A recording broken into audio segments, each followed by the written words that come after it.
बिस्मिल्लाहिर्रहमानिर्रहीम।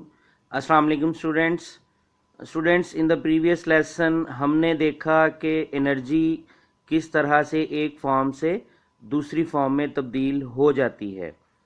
ओके, और आज का जो हमारा टॉपिक है वो है कंजर्वेशन ऑफ एनर्जी, कि एनर्जी की कंजर्वेशन। अब ये कंजर्वेशन क्या होता है इसको हम आज गो थ्रू करेंगे, बल्कि आज के हमारे लेसन के कीवर्ड्स और जो टर्म्स हैं वो यहाँ हमारे सामने हैं। Conservation, destroy, created, dissipates, change, ये सारे वो वर्ड्स और टर्म्स हैं जिनको हम क्या करेंगे आज गो थ्रू करेंगे इंशाल्लाह। तो let's start reading at page 82 textbook. Open your textbooks at page 82.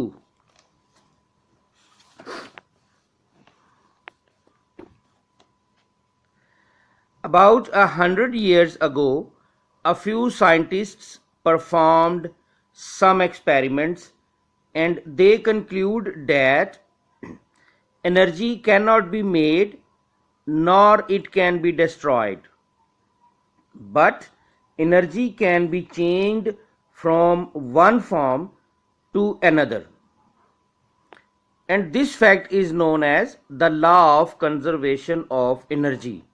Okay, तो हमें पता ये चला कि सैकड़ों साल पहले साइंटिस्ट जो थे उन्होंने बहुत सारे तजर्बात किए, जिससे वो एक नतीजे पे पहुंचे एनर्जी के बारे में। उन्होंने कहा कि energy can not be made, energy बनाई नहीं जा सकती, एनर्जी बनाई नहीं जा सकती, nor it can be destroyed. Destroy का मतलब होता है तबाह होना, ख़त्म होना, किसी चीज़ का तबाह बर्बाद हो जाना या ख़त्म हो जाना।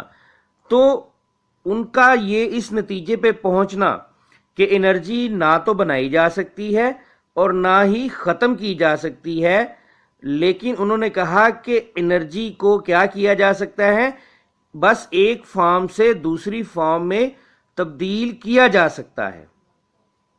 तो ये जो उनका एक फैक्ट था, ये जो उन्होंने एक रिजल्ट निकाला, जिस नतीजे पे वो पहुंचे, इस हकीकत को नाम दिया गया law of conservation of energy. इसी को हम कहते हैं law of conservation of energy. इसको आप मार्क कर लें, इसको आपने याद करना है, लिखना नहीं है, याद करना है कि what is law of conservation of energy. तो energy can not be made nor it can be destroyed, but energy can be change from one form to another. This fact is known as law of conservation of energy. Okay जी, to see this, to observe, to go through this law, we have an activity on page number 32 of your workbook. Okay जी, workbook page number 32 पे एक activity है, and that activity is same like this explanation on your text book. तो हम क्या करेंगे, एक experiment था, एक एक्टिविटी थी जो हम अगर स्कूल में होते तो हम क्या करते, साइंस लैब में करते, लेकिन चूंकि स्कूल नहीं है तो हम इसको थ्योरेटिकली अच्छे तरीके से समझ लेंगे और इस एक्टिविटी को आप खुद से करेंगे। ठीक है जी, ये एक्टिविटी जो है ये पेंडुलम के साथ है और आप खुद से एक अपना क्या करेंगे, एक फर्जी पेंडुलम बना लेंगे। ठीक है, एक अभी हम इसको गो थ्रू करते हैं तो आपको अंदाजा होगा कि आप किस तरह से एक पेंडुलम जो है वो क्रिएट कर सकते हैं, उसकी शक्ल का एक और कोई चीज बना के, तो आप इस चीज को देख सकेंगे। ठीक है जी, ओके, लेट्स स्टार्ट।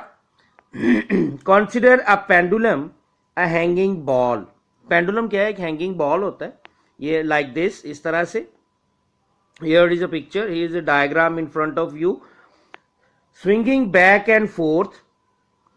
अच्छा जी, एक पेंडुलम हमने ले लिया, अब उसमें हो क्या रहा है, बैक एंड फोर्थ उसकी मूवमेंट होती है पेंडुलम की, लाइक दिस। ठीक है जी, जैसे आपने स्विंग देखा हुआ है, एक वो जो झूला होता है स्विंग, जो स्पेशली जो फीमेल जो बच्चियां जो है वो ज़्यादातर उसको यूज़ करती हैं, लड़के तो कम इस्तेमाल करते हैं। तो बहरहाल तो वो when the ball stops for a moment at the highest point in its swing, it has no kinetic energy. Okay ji, look at this diagram to understand this concept.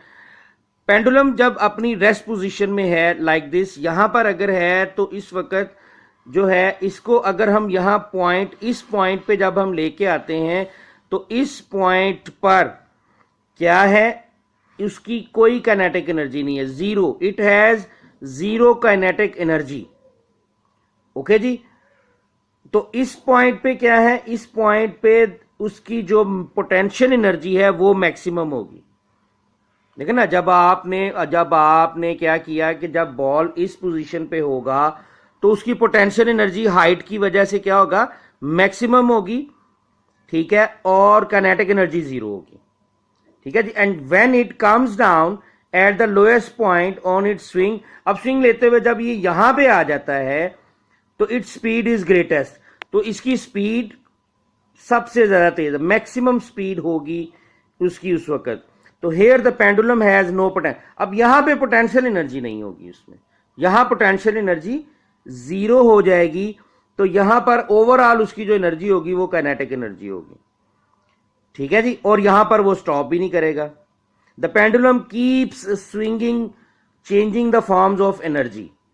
ठीक है. अब वो क्या होगा कि यहां पर क्या हुआ, पहले पोटेंशियल एनर्जी मैक्सिमम थी, काइनेटिक एनर्जी में चेंज हुई, और यहां पर क्या हुआ, ओवरऑल क्या है, all is kinetic energy. The energy is all kinetic. ठीक है, काइनेटिक है, पोटेंशियल जीरो हो गई, लेकिन काइनेटिक एनर्जी मैक्सिमम होने की वजह से बॉल यहां पे स्टॉप नहीं करता, बॉल फिर ऊपर की तरफ जाएगा. ठीक है जी. The pendulum keep swinging but the total amount of energy remains constant. अब जो टोटल अमाउंट है ना एनर्जी की, वो तो कांस्टेंट रहेगी. ठीक है जी. तो when after a long time the pendulum stops it's swinging, एक काफी टाइम के बाद जब पेंडुलम स्टॉप करता है तो what happens to its energy, इसकी एनर्जी कहां जाती है, इज दिस एनर्जी लॉस्ट, क्या ये एनर्जी खत्म हो जाती है? नहीं, ऐसा नहीं है. No, according to the law of conservation of energy the energy can not be made और destroyed, it simply changes its form. तो एनर्जी ना तो बनाई जा सकती है और ना खत्म की जा सकती है, ये अपनी फॉर्म को चेंज कर लेती है. ठीक है जी. अच्छा, अब ये पेंडुलम के केस में क्या सिचुएशन है. इन केस ऑफ पेंडुलम आप देखें, यहां पर काइनेटिक एनर्जी मैक्सिमम है, तो दोबारा काइनेटिक एनर्जी मैक्सिमम होने की वजह से ये दोबारा मूव करेगा इस पॉइंट की तरफ, ऊपर की तरफ. तो यहां पर पहुंचने के बाद एट अ सर्टेन पॉइंट ये फिर स्टॉप हो जाएगा. जब ये स्टॉप होगा तो उस वक्त क्या होगा कि उसकी काइनेटिक एनर्जी फिर जीरो हो जाएगी और पोटेंशियल एनर्जी जो है वो मैक्सिमम होगी. और पोटेंशियल एनर्जी यहां मैक्सिमम होने के की वजह से वो दोबारा फिर नीचे की तरफ मूव करेगा. तो इस तरह से पेंडुलम जो है वो मूवमेंट में रहता है, स्विंग में रहता है. ठीक है जी. तो in case of pendulum, in each swing very small amount of its energy changes to heat energy. अच्छा, इस सारे प्रोसेस में क्या होता है कि बड़ी बड़ी थोड़ी सी अमाउंट जो है ना वो हीट एनर्जी में भी चेंज होती है, which increases the temperature of the string and the ball, जिससे बॉल और स्ट्रिंग का जो टेम्परेचर है वो इंक्रीज होता है, वो थोड़ा ज्यादा हो जाता है. अच्छा, वो हीट कहां जाती है, तो heat dissipates in the atmosphere. अब वो जो हीट है वो एटमॉस्फेयर में बिखर जाती है. डिसिपेट्स हमारे कीवर्ड्स में था ना, तो डिसिपेट्स का मतलब होता है बिखर जाना, मुंतशिर हो जाना. ठीक है. तो वो जो हमारी हीट एनर्जी है, जो हीट क्रिएट होती है, वो एटमॉस्फेयर में, सराउंडिंग में, वो क्या है, उसमें जाया होना भी कहीं ना कहीं इसके मीनिंग डिसिपेट के जाया होने में भी आते हैं. तो वहां उसमें वो बिखर जाती है, मुंतशिर हो जाती है. ठीक है जी. तो ये हमारा आज का टॉपिक था, law of conservation of energy. इसमें ये जो एक्सपेरिमेंट है आपके वर्कबुक एट पेज नंबर 32, ये एक्सपेरिमेंट अब आपने खुद से करना है. आप एक स्ट्रिंग ले ले, किसी भी किस्म का स्ट्रिंग आप ले सकते हैं. डेफिनेटली जो साइंस लैब में पेंडुलम मौजूद होता है वो तो आपके पास नहीं है, तो आप इसी की शेप की कोई ऐसी चीज ले सकते हैं. आप एक स्ट्रिंग ले लें, जैसे कि कोई एक मजबूत सा धागा है, उसके साथ किसी ऑब्जेक्ट को बांध लें और उसको किसी हुक के ऊपर आप हैंग कर लें, और फिर उसको जब आप एक किसी मखसूस पॉइंट पे एक साइड पे ऊपर की तरफ लेके जाएंगे तो वो फिर क्या करेगा, इसी तरह से स्विंग करेगा और आपने देखना है कि वो कितनी देर तक स्विंग करता रहता है। और वो जो उसकी स्विंगिंग है वो एनर्जी की ट्रांसफॉर्मेशन है कि जो पोटेंशियल एनर्जी आपने क्रिएट की उसको हाइट देकर और फिर जब आपने उसको छोड़ा तो वो पोटेंशियल एनर्जी काइनेटिक एनर्जी में, फिर काइनेटिक एनर्जी पोटेंशियल एनर्जी में, तो बार बार चेंजिंग ऑफ एनर्जी आप देखेंगे इसमें। ठीक है, तो ओवरऑल जो एनर्जी है वो खत्म नहीं होती। ठीक है जी, तो ये हमारा आज का टॉपिक था। इसमें आपने याद क्या करना है, this one, the law of conservation of energy, यहां से लेके यहां तक आपने याद करना है। लिखने वाला काम आज आपका नहीं है। एक चीज आप जरूर लिखेंगे, page 32 of your workbook. Open your workbooks at page 32। Here we are. This one is page 32 of your workbook. Let's perform. तो एक पेंडुलम, आपने पेंडुलम टाइप एक आपने इंस्ट्रूमेंट बना लेना है। ठीक है जी, एक अपरेटस तैयार कर लेना है और बिल्कुल इसके मुताबिक आपने उसको ऑब्जर्व करना है। जस्ट ऑब्जर्व करने के बाद आप कंक्लूजन खुद से लिखेंगे। क्लियर है जी कि क्या कंक्लूड हुआ इस एक्सपेरिमेंट के बाद, इस एक्टिविटी के बाद क्या आपने कंक्लूड किया? क्या आपने लॉ ऑफ कंजर्वेशन कंक्लूड किया कि वाकई ऐसा है कि energy can not be made, ठीक है जी, nor it can be destroyed, but energy can be change from one form to another. तो बहरहाल इसकी कंक्लूजन आप क्या करेंगे, खुद से लिखेंगे और इस एक्टिविटी को भी आप करेंगे। और इसके साथ साथ energy, law of conservation of energy के हवाला से आपको एक वीडियो भी दिखाई जाएगी, एक वीडियो और अपलोड की जाएगी, उसको भी आप देखिएगा। आपका concept law of conservation of energy के हवाला से मजीद जो है आपका कॉन्सेप्ट क्लियर होगा। ठीक है जी, तो इंशाल्लाह ताला नेक्स्ट लेसन में हम अपना नेक्स्ट टॉपिक पढ़ेंगे एनर्जी कन्वर्टर्स के हवाला से। Thank you so much. अस्सलाम वालेकुम।